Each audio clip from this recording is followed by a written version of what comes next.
आणि आता बातम्या सविस्तरपणे पाहूया।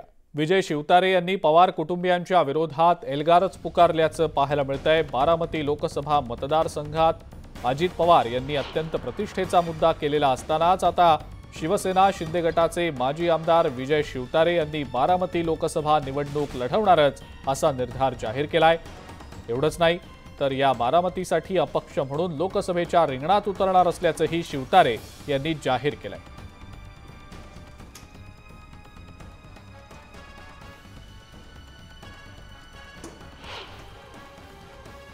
बारामती लोकसभा मतदारसंघातील लोकशाहीला मानणाऱ्या, घराणेशाहीला, कुटुंबशाहीला आणि साम्राज्यवादाला न मानणाऱ्या सर्वसामान्य मतदारांना मतदानाचा हक्क मिळावा म्हणून मी ही निवडणूक लढणार। आणि म्हणून एका शब्दात ही लढाई अशी असेल, पवार वर्सेस बारामती लोकसभा मतदारसंघातील सर्वसामान्य माणूस।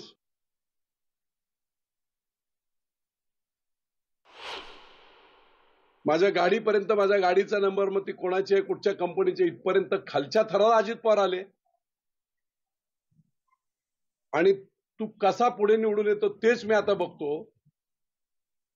महाराष्ट्रभरामध्ये मी कोणाला पाडायचं ठरवलं तर मी कोणाच्या बापाचं ऐकत नाही, मी पाडतो म्हणजे पाडतो। राजकारणामध्ये एखाद्याला निवडून आणण्याची पॉझिटिव्ह प्रवृत्ती असावी, मी निवडून आणणार म्हणजे आणणार। गाव पेटवायला एक नालायक माणूस लागतो, काडी ओढायला गाव वसवण्यासाठी अनेक हात लागतात। मग अशा प्रकारची उर्मट भाषा त्यांनी केली होती आणि म्हणून आज त्या उर्मट भाषेचा मी माफ केलेला आहे त्यांना। संग्राम थोपटेंना संपूर्ण विधानसभेचं अध्यक्षपद, सर्वोच्च पद मिळत असताना काँग्रेसने सांगितलेलं असताना ते होऊ दिलं नाही, अजित पवारांनी होऊ दिलं नाही। पुण्यामध्ये दुसरा कोणीच मोठा नको, आम्हीच पुण्याचे मालक, पुणे जिल्ह्याचे मालक, फक्त बारामतीचे नाही, अशा प्रकारची मानसिकता यांची आहे। ती मानसिकता मोडली पाहिजे। हर्षवर्धनकडून मतदान करून घ्यायचं लोकसभेला आणि विधानसभेला हर्षवर्धन साहेबांना धक्का देऊन टाकायचा, अपक्ष उभे करायचे, इतर उमेदवार उभे करायचे। अशा प्रकारची फसवेगिरी आणि फसवेगिरी करणे हा आमचा जन्मसिद्ध अधिकार अशा आविर्भावात राखते।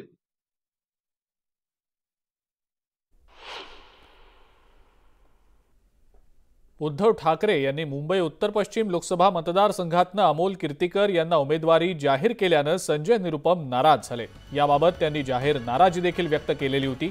मात्र आता संजय निरुपम यांनी आपले जुने सहकारी आणि भाजपचे खासदार अशोक चव्हाण यांची भेट घेतल्याची माहिती मिळते।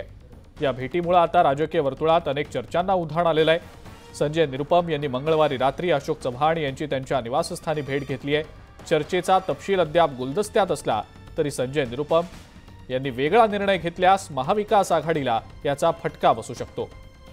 दरम्यान विकासासाठी जर कोणी सोबत येणार असेल तर त्यांचं स्वागतच आहे, अशी प्रतिक्रिया भाजपचे प्रदेशाध्यक्ष चंद्रशेखर बावनकुळे यांनी दिलेली आहे। संजय निरुपम माझे जुने मित्र आहेत, त्यांची माझी भेट अजूनमधून होत राहते, पण त्यांच्याशी कुठलीही राजकीय चर्चा मी केलेली नाही। साहेबांच्या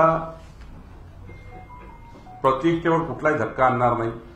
त्यांनी माझ्याशी कुठलीही चर्चा केली नाही, देवेंद्रजींशी कुठलीही चर्चा केली नाही।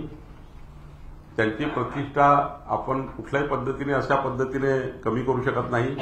भेट घेणं, चर्चा करणं हे काही वेगळं नाही आहे। आम्ही रोज विरोधी पक्षाच्या लोकांशी भेटतो, लोक आमच्याशी भेटतात। त्यामुळे चर्चेचा अर्थ असा नाही की ते कुठल्या आपल्या पक्षामध्ये आज जातील, पण मोदीजींच्या विकसित भारताच्या गॅरंटीला साथ देण्याकरता कुणी जरी आलं तरी भारतीय जनता पार्टी त्यांचं स्वागत करेल। पण प्रश्न असा आहे, संजय निरुपमचं स्थान काय सध्या काँग्रेसमध्ये? संजय निरुपमला स्वतःला निवडणूक लढायची आहे म्हणून संजय निरुपम आरडाओरडा करतोय।